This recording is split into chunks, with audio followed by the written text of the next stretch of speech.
हम लोग 2022 का सेकंड पाली का क्वेश्चंस प्रीवियस क्वेश्चन सोल्व कर रहे हैं, है ना?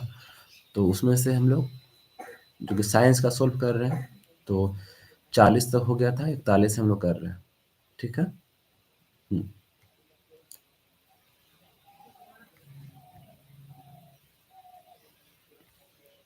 41 में हम मतलब 41 से देखिएगा, कह रहा है कि लेंस की आवर्धक का ऐसे मात्रक क्या होता है? तो बाबू लेंस की क्षमता का ऐसा मात्रक होता है डायोप्टर, ना कि आवर्धन का ऐसा मात्रक होता है। तो इसका होगा मात्रक विहीन होता है। क्या? मात्रक विहीन।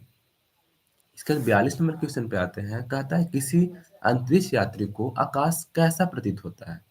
तो भाई किसी भी अंतरिक्ष यात्री को अगर अंतरिक्ष में जाएगा तो आकाश कैसा दिखेगा? काला दिखता है। कैसा? काला दिखता है।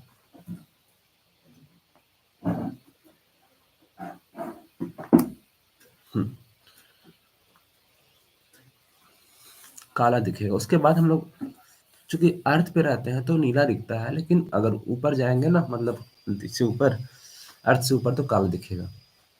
42 नंबर क्वेश्चन पे आते हैं, उसमें कह रहा है बाबू कि 42 हो गया, हाँ 43 नंबर। गोलीय दर्पण के परावर्तक पृष्ठ की वृत्ताकार सीमा को, है ना, जो वृत्ताकार सीमा रेखा को क्या कहते हैं बाबू? तो कह रहा है यहाँ पे गोलीय दर्पण का द्वारक कहते हैं। क्या कहते हैं? गोलीय दर्पण का द्वारक कहते हैं। इसके बाद 44 बताना, कह रहा है किस दर्पण में दूर की वस्तु का प्रतिबिंब सदैव सीधा होता है? तो कौन सा ऐसा दर्पण है बाबू इसमें क्या होता है? सदैव सीधा होगा। तो हम समतल दर्पण और उत्तल दर्पण की बात करते हैं, है ना? समतल दर्पण और उत्तल दर्पण में क्या होगा? हमेशा सीधा होता है।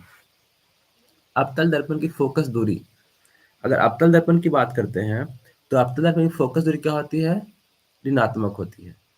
अवतल दर्पण की फोकस दूरी ऋणात्मक होती है। इसके बाद आते हैं अवतल दर्पण की ऋणात्मक, उत्तल दर्पण का धनात्मक। ठीक है ना? अवतल ऋणात्मक, उत्तल धनात्मक। अच्छा अच्छा, एक चीज और, एक काम नहीं किया ना, थोड़ा सा बाबू टिक नहीं किए हैं, तो टिक कर देते हैं। इसका हो जाएगा हमारा 41 का, और 42 का कैसा रहेगा? तो ब्लैक हो जाएगा। 43 का गोली दर्पण। 44 में किस दर्पण में दूर की वस्तु का प्रतिबिंब सदैव सीधा होता है? तो हमारा हो गया दोनों में, समतल दर्पण और उत्तल दर्पण में। अवतल दर्पण की फोकस दूरी हमेशा ऋणात्मक होती है। क्या होती है? तो ऋणात्मक होती है। किस उसके बाद कह रहा बाबू किस दर्पण से हमेशा वस्तु से छोटा प्रतिबिंब बनता है? तो देखो, गाड़ी में क्या लगा रहता है? ऐनक। ऐनक जो रहता है उत्तल दर्पण रहता है, और इसमें बड़ी वस्तु को छोटा दिखाया जाता है, तो हमेशा क्या हो जाएगा बाबू? उत्तल दर्पण। इसके बाद 47 नंबर क्वेश्चन पे आता है, देखना, कह रहा प्रकाश का प्राथमिक जो वर्ण है ना, उनमें से कौन होगा? इनमें से सभी है क्या? हाँ अच्छा, तो ये तीनों हो जाएगा, नीला, हरा और लाल हो जाएगा हमारा। थोड़ा सा, हाँ नीला, हरा और लाल हो जाएगा, मतलब कि तीनों रंग याद करना पड़ेगा, उसको प्राथमिक रंग कहते हैं। इसके बाद नेक्स्ट आते हैं, कह रहा है तारा का टिमटिमाना प्रकाश की किस घटना को मतलब दिखाता है या दर्शाता है? तो हमारा इसको हो जाएगा प्रकाश के अपवर्तन के कारण। किसके अपवर्तन के कारण? तो प्रकाश के अपवर्तन के कारण। ठीक है ना? उसके बाद आते हैं 49 नंबर क्वेश्चन पे, कर रहा है लेटेक्स जो है बाबू पेड़ में पाया जाता है ना? तो हमारा इसमें हो जाएगा, इनमें से सभी में हो जाएगा, इनमें से सभी हो जाएगा, है ना? ठीक। 47 को हो जाएगा डॉग बोल दिए हैं। 48 का हो गया हमारा प्रकाश का अपवर्तन बोले, इसको प्रकाश का अपवर्तन या बोल सकते हैं वायुमंडलीय अपवर्तन के कारण भी होती है ना? उसके भी आंसर आ जाएगा, वायुमंडलीय अपवर्तन। 50 नंबर क्वेश्चन देखिएगा, मानव मूत्र में यूरिया की जो प्रतिशत होती है बाबू, ये कितनी होती है? तो मानव मूत्र में ये यूरिया की प्रतिशत की बात करती है तो 2% होती है ना? पानी की बात नहीं कर रहे हैं, पानी होगा वैसे 96%, ये 2% होगा यूरिया। भ्रूण का विकास होता है। तो भ्रूण ऑप्शन पहले देख लेना। अगर भ्रूण का विकास की बात कर रहा है तो ऑप्शन देखना तभी दिमाग लगाना है ना? क्योंकि अगर मतलब भ्रूण का विकास होता है तो पहले देखना समझना। अगर भ्रूण का विकास कहाँ होगा? अंडाशय में होगा, योनि में होगा, गर्भाशय में होगा। ऐ जी, ये फ़्लोपियन ट्यूब में होगा, तो सब समझो। अंडाशय में क्या होता है? अंडा का विकास होता है ना? सही है। योनि में क्या होता है? योनि में स्पर्म आता है। ये भी गलत हो गया हमारा। अब फ़्लोपियन ट्यूब देखो तो इसमें क्या होता है? निषेचन की प्रक्रिया होती है ना?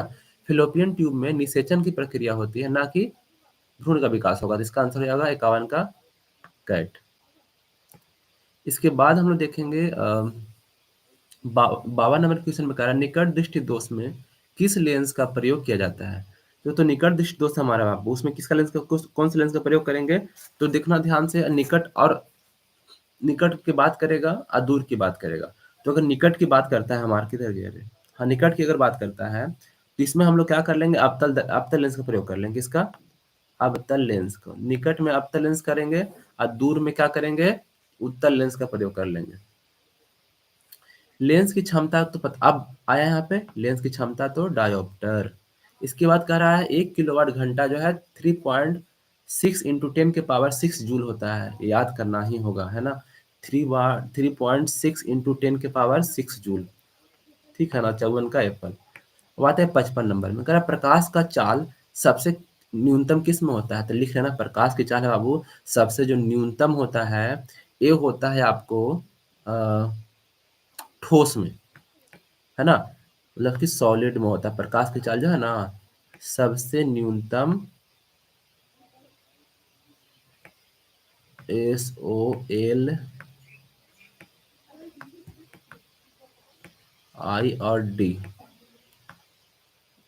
लिखना इस पे तो मुश्किल है, बट लिख दिए हैं, है ना? तो प्रकाश की चाल न्यूनतम किस में होता है? सॉलिड में होता है। अब आपको देखना पड़ेगा कि इसमें 4 गो ऑप्शन से कौन होना है।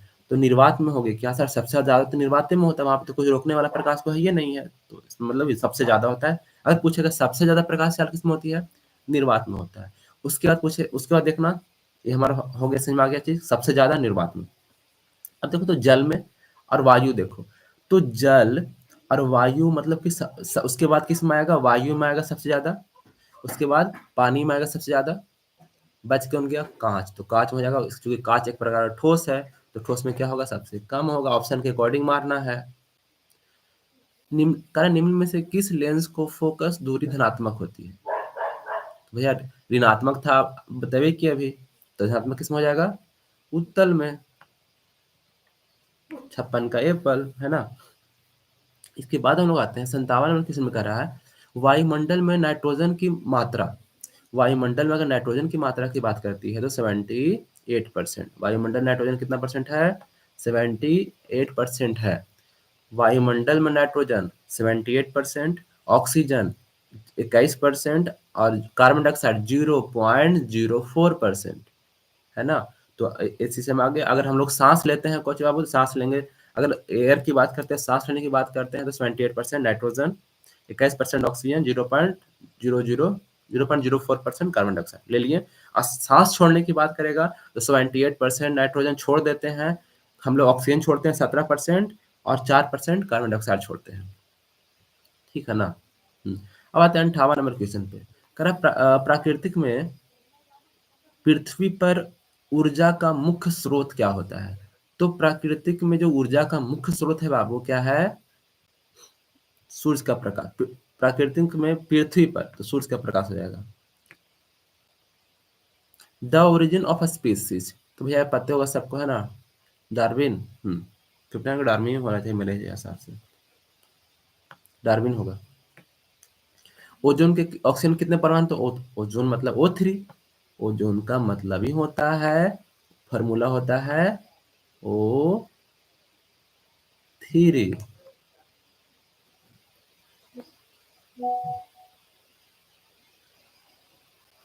है ना?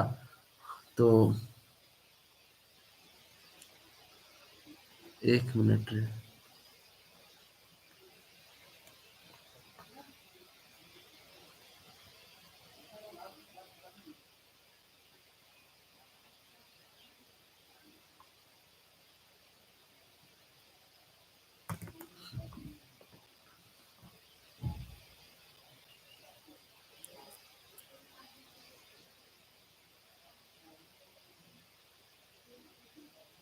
हाँ, इसके क्या हो जाएगा O3 हो जाएगा। इसके बाद आना 61 नंबर क्वेश्चन पे कह रहा है पौधों में प्रकाश संश्लेषण का स्थान कहाँ है? तो बोला पौधों में प्रकाश संश्लेषण का स्थान कहाँ है?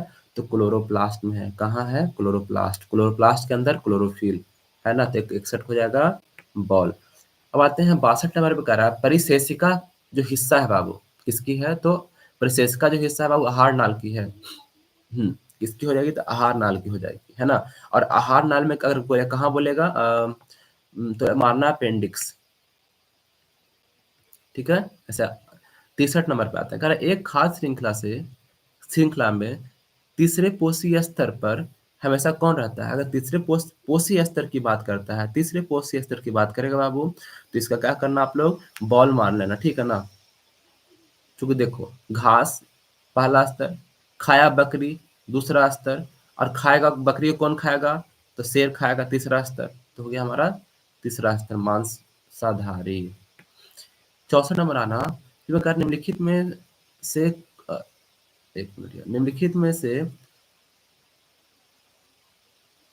समूहों में केवल जैव निम्नीकरणीय पदार्थ हैं। केवल जैव नवीकरणीय पदार्थ है, निम्नीकरणीय पदार्थ है। तो इसका ध्यान से देना, और पहला ऑप्शन पर तो घास, पुष्प, चमड़ा, फलों के छिलके, केक। भैया केक तो हम लोग बनाते हैं ना, मतलब कहानी खत्म गई यहीं पे, है ना। घास, लकड़ी, प्लास्टिक, प्लास्टिक हम नहीं बना रहे मतलब खत्म हो गया।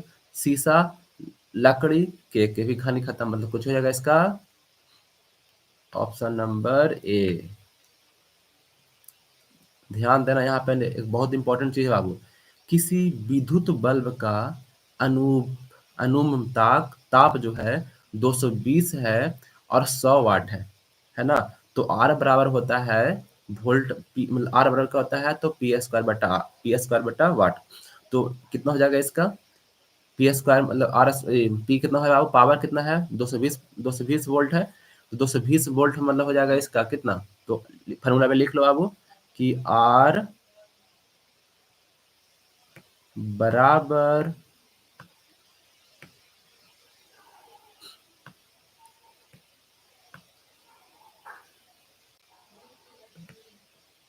पी स्क्वायर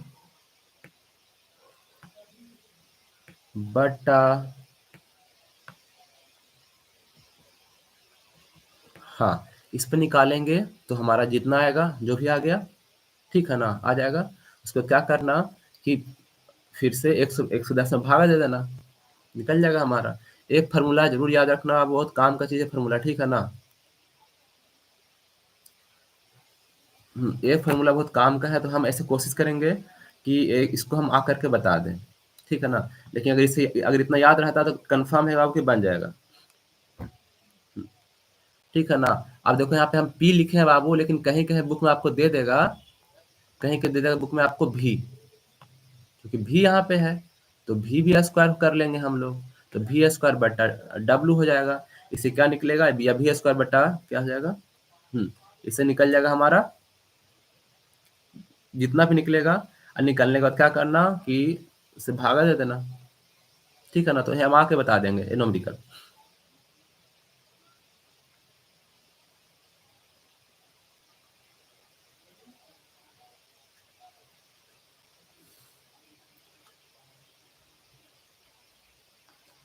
ऐसे बन गया है आपका, ठीक है ना। अगर हम बता दिए मतलब कि बन गया, फिर भी आके बता देंगे हम। इसके बाद देखते हैं, हाँ 66 नंबर क्वेश्चन छोड़ दीजिएगा बाबू, 67 नंबर पे आते हैं। देखिएगा अगर ये बनाएंगे ना तो इसका आंसर आ जाएगा आपका 25 वाट आ जाएगा। 66 नंबर छोड़ दीजिएगा, 67 देखिएगा कह रहा है प्रतिरोध का। देखिए पहले सुनिए, अकवा के मत मारिएगा ऑब्जेक्टिव, ठीक है ना। अगर एग्जाम में अकवा के मारे तो गड़बड़ हो जाएगा। कह रहा है प्रतिरोधकता कैसे मात्रा क्या है, और हम लोग को लगेगा प्रतिरोध कैसे मात्रा क्या है। तो प्रतिरोध का अगर बोलेगा तो क्या होता है पता ही है सबको, है ना, कि प्रतिरोध कैसे मात्रक ओम होता है। लेकिन प्रतिरोधकता कैसे मात्रक ओम मीटर होता है ना, ओम मीटर। इसका जब एक से अधिक प्रतिरोधक श्रेणी क्रम में जुड़ जाए, है ना, ये जुड़े रहे, तब कौन सी भांति काम करेगा बाबू, तो हमारा विद्युत धारा जो है ना तो हमारा भौतिक जो हो जाएगा विद्युत धारा हो जाएगा, है ना, क्या हो जाएगा विद्युत धारा। हम्म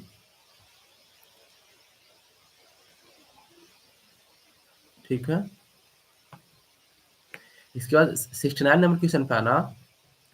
69 नंबर क्वेश्चन कह रहा है कि नवीकरणीय ऊर्जा है। अनवीकरणीय कैसी ऊर्जा है? तो महासागरीय है। तो भैया डायरेक्ट मारना, उतना सोचना ही कैसा है ना। तीनों देख लो पहले 69 का, है ना। और तीनों में क्या हो जाएगा हमारा? तीनों में हमारा हो जाएगा महासागरीय ऊर्जा। कभी खत्म होगा, तीनों खत्म होगा चीज नहीं है। तो कोयला क्या हो जाएगा? खत्म होने वाला ऊर्जा है।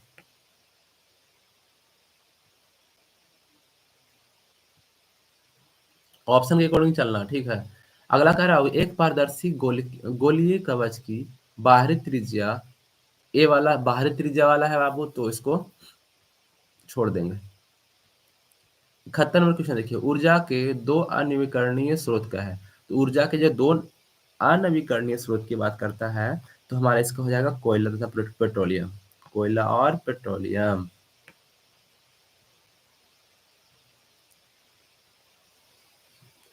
अब आते हैं उत्तम ऊर्जा का स्रोत वह है। उत्तम ऊर्जा, सबसे अच्छा ऊर्जा कौन है बाबू? तो सबसे अच्छा ऊर्जा हमारा हो जाएगा, सब पढ़ लेंगे, जो सरलतम से सुलभ हो सके। सही बात है, सरल भी रहे और सुलभ मिल जाए। जो प्रति एकांक आयतन अथवा प्रति एकांक द्रव्यमान से अधिक कार्य करे, मतलब कि आयतन छोटे को रहे, कार्य ज्यादा करे, ये भी अच्छी बात है। जिसका भंडार तथा परिवहन आसान हो, अब ले जाने में आसान होगी।